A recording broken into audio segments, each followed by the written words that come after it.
The underground chambers beneath Tokyo's Imperial General Headquarters buzzed with electric tension. Fluorescent bulbs cast harsh shadows across communication equipment.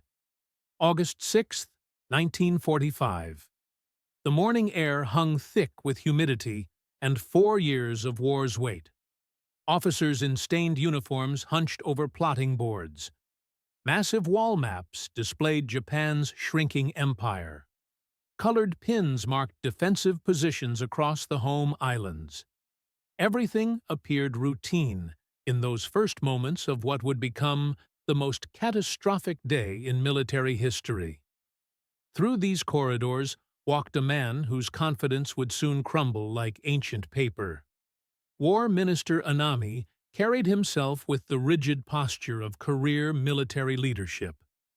58 years of unwavering belief in Japan's divine mission showed in every measured step.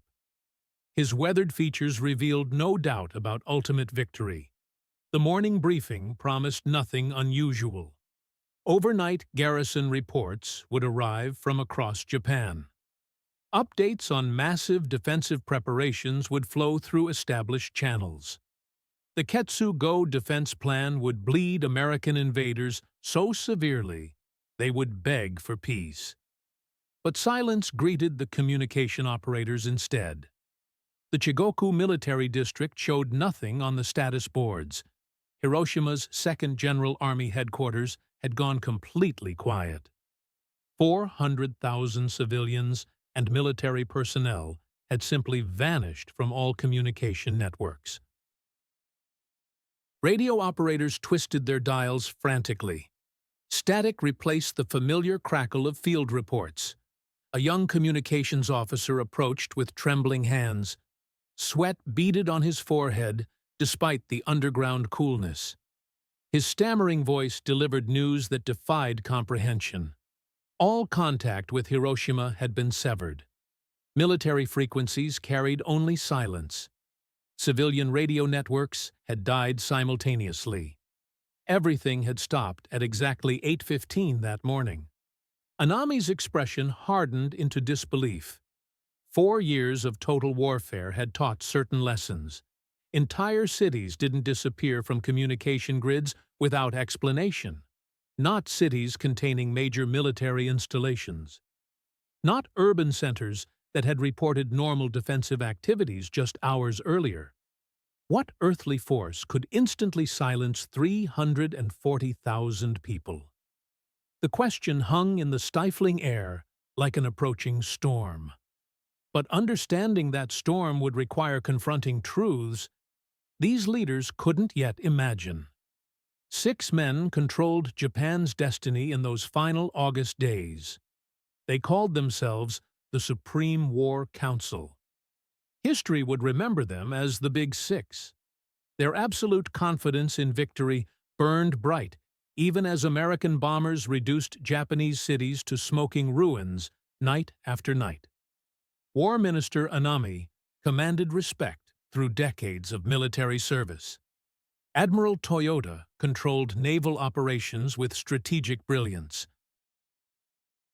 General Umezu directed army operations across the Pacific Theater.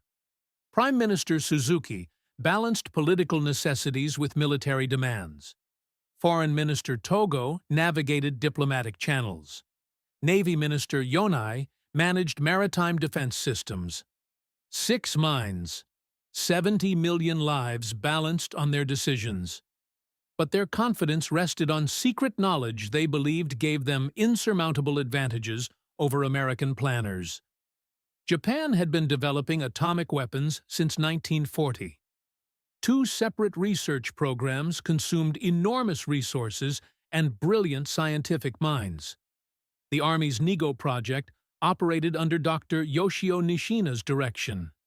The Navy's F-GO program followed Dr. Bunsaku Arakatsu's leadership. These weren't amateur scientific efforts cobbled together by desperate planners. Nishina ranked among the world's premier nuclear physicists. His work with Niels Bohr in Copenhagen had revealed atomic theory's deepest secrets. His understanding of nuclear fission surpassed almost any living researcher. That expertise had taught him something absolutely critical. Building functional atomic bombs approached the realm of impossibility. Uranium enrichment demanded industrial facilities beyond reasonable imagination. Massive electromagnetic separation plants would consume resources equivalent to entire cities. Thousands of tons of uranium ore would need processing through systems that didn't yet exist. Electrical power requirements would drain regional electrical grids completely. Japan's leading scientists had calculated precise limitations on American atomic weapon production. Even the United States, with its untouched industrial capacity, could produce perhaps one atomic device. Maybe two weapons maximum if they had started development years earlier than intelligence suggested. This superior scientific knowledge shaped every strategic decision as morning reports filtered through military channels. The initial intelligence seemed almost routine despite its unusual nature. A small formation of B-29 bombers had attacked Hiroshima with some type of experimental explosive device. Considerable damage had been observed from reconnaissance aircraft. Admiral Toyota barely glanced up from his strategic planning maps. Considerable damage from a few bombers meant nothing after surviving massive firebombing raids. American B-29s had already destroyed 42 major Japanese cities through conventional incendiary attacks. This latest raid probably represented improved bombing efficiency rather than revolutionary weaponry. Hours passed, while reports grew increasingly strange and contradictory. Train schedules to Hiroshima faced indefinite suspension. Military communication networks remained completely severed. Most disturbing of all, weather reconnaissance planes reported seeing something unprecedented rising from the attack site. A mushroom-shaped cloud had climbed nearly 40,000 feet into the summer sky. No conventional explosive could create such atmospheric disturbance. But atomic weapons remained theoretical impossibilities, according to Japan's finest scientific minds. President Truman's radio announcement reached Japanese monitoring stations through shortwave transmission. His words would have seemed like crude propaganda if not for their specific technical claims. 16 hours earlier, an American aircraft had dropped a single bomb on Hiroshima. That bomb contained more destructive power than 20,000 tons of conventional explosives. The weapon was an atomic bomb utilizing nuclear fission principles. The announcement continued with threats of total destruction if Japan refused immediate surrender. American scientists had harnessed fundamental atomic forces for military purposes. Silence filled the Supreme War Council meeting room like poison gas. General Anami finally responded with the measured calm that characterized professional military leadership. The Americans were obviously engaging in desperate psychological warfare tactics. Even if they had developed some primitive atomic device, the technical requirements made mass production completely impossible. Japanese atomic research confirmed these physical limitations absolutely. Admiral Toyota nodded with grim satisfaction. If Americans possessed an arsenal of such weapons, they would have deployed them months ago when the strategic situation demanded maximum pressure. This was clearly a final gambit, using their only such device. Their scientific expertise had become their greatest vulnerability.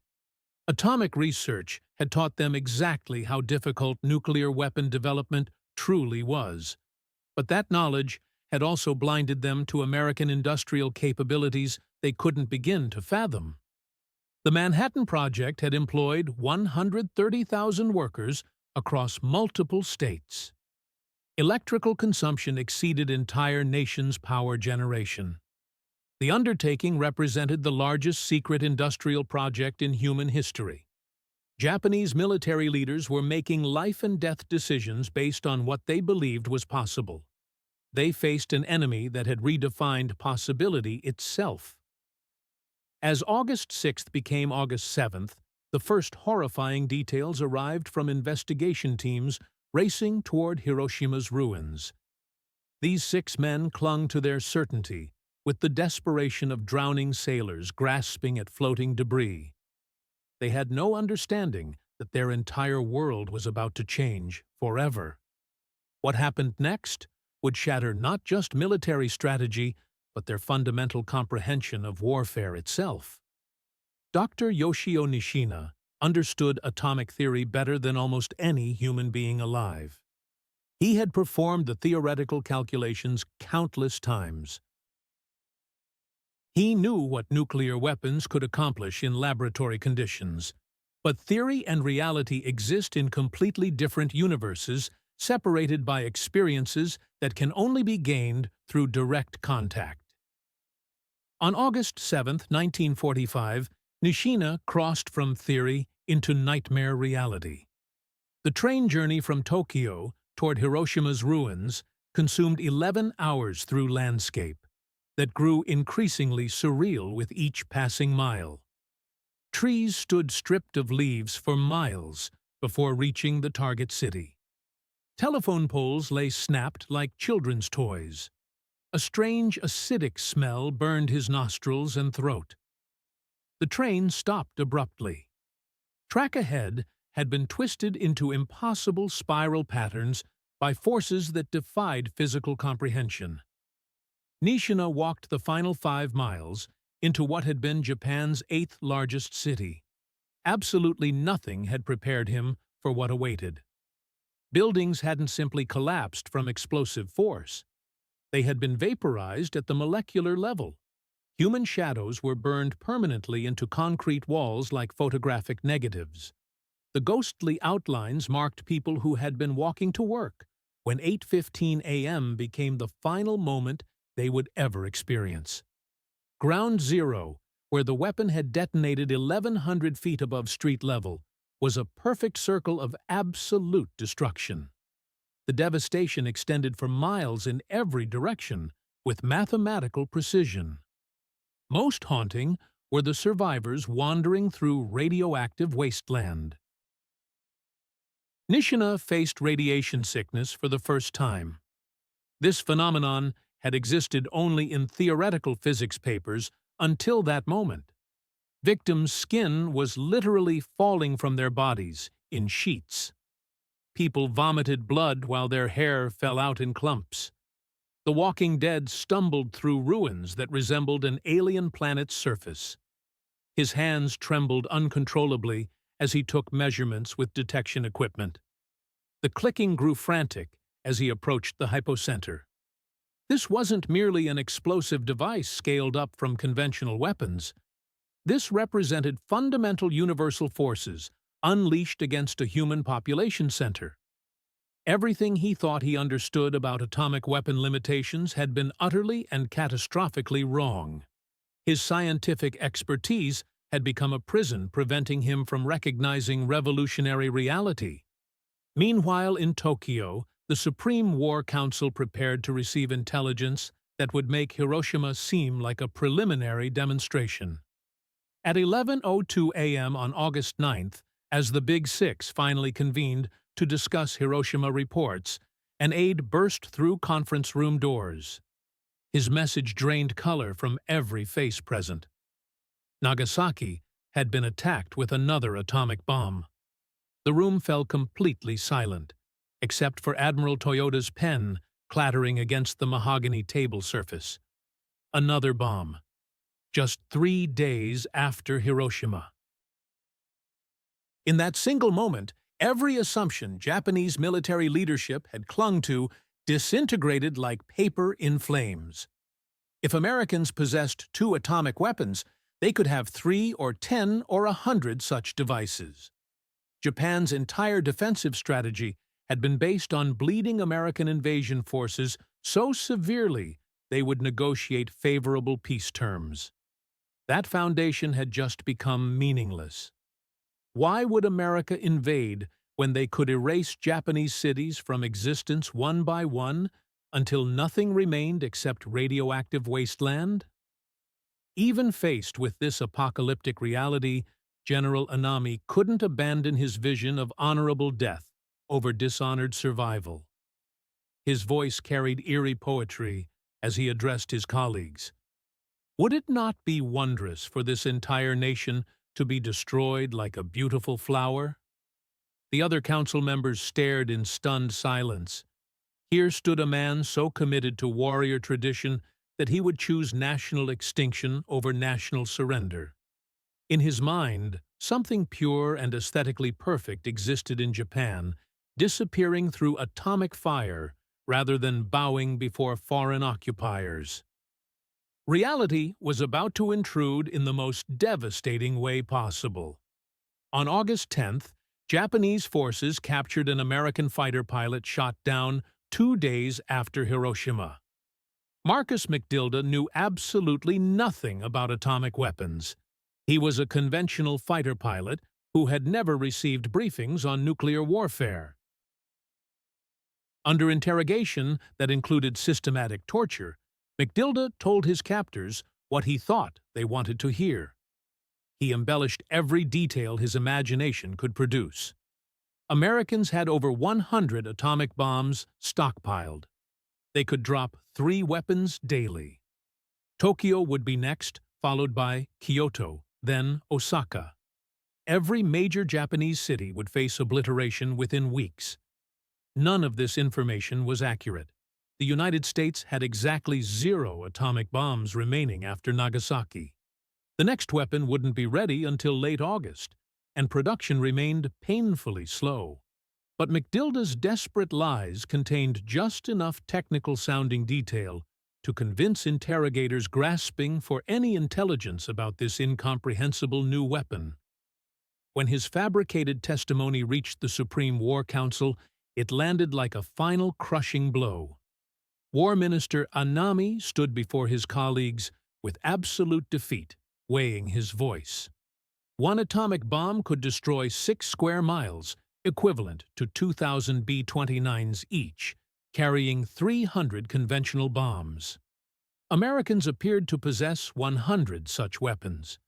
They could deploy 3 daily against Japanese targets.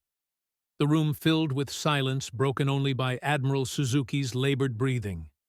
These men had commanded millions of soldiers. They had orchestrated campaigns across the Pacific Theater. They had never known defeat in their military careers.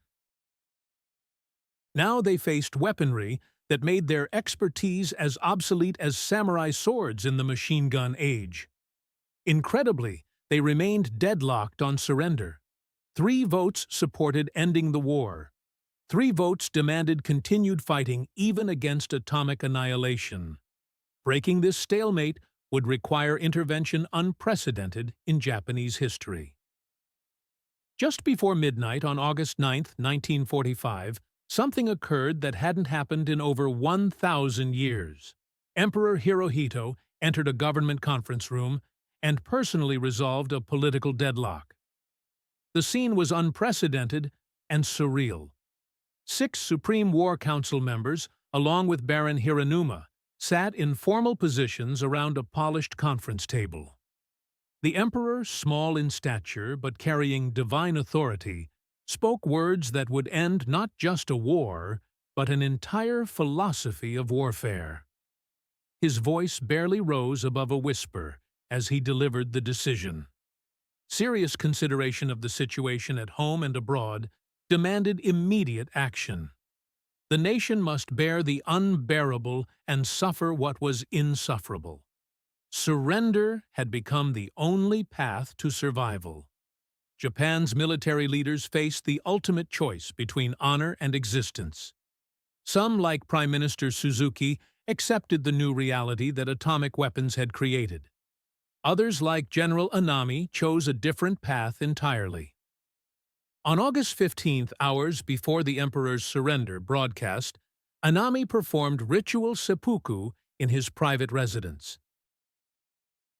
He died according to the warrior's code that atomic weapons had rendered completely obsolete. His final poem, written in his own blood, spoke of eternal loyalty to the emperor and regret that he could not serve longer. He never acknowledged that the fundamental nature of warfare had changed forever. Perhaps the most tragic figure was Admiral Toyota, who had so confidently declared Americans couldn't possess many atomic bombs. After the war, when the Manhattan Project's full scope was revealed, he learned that American industrial capacity had accomplished what Japanese scientists considered physically impossible. Toyota reportedly spent hours staring at Hiroshima and Nagasaki photographs in complete silence. The atomic bombings didn't merely end World War II. They marked the conclusion of an entire military philosophy based on honor sacrifice and conventional warfare principles. Modern military planners study this story not just as historical record, but as warning about cognitive blindness in leadership positions. Professional expertise can become a prison preventing recognition of revolutionary changes. Today, as we confront our own technological revolutions through artificial intelligence, cyber warfare, and space-based weapons systems, the story remains painfully relevant. It reminds us that the greatest military disasters often originate not from external enemies, but from internal inability to adapt to new realities. Japanese military leadership couldn't accept atomic bomb capabilities because they had convinced themselves such weapons were impossible. Their scientific knowledge, professional expertise, and cultural confidence all became weapons deployed against their own strategic interests. Sometimes the most dangerous enemy is the certainty that you understand the rules even when someone else has already changed them forever. The 6 men who controlled Japan's fate in August 1945 learned too late that expertise without flexibility becomes a pathway to catastrophic failure. Their story echoes through modern strategic planning as a reminder that revolutionary change demands revolutionary thinking. What lessons emerge from this tale of leadership technology and the courage required to challenge fundamental assumptions? The answer may determine how we navigate our own uncertain future in an age of accelerating change.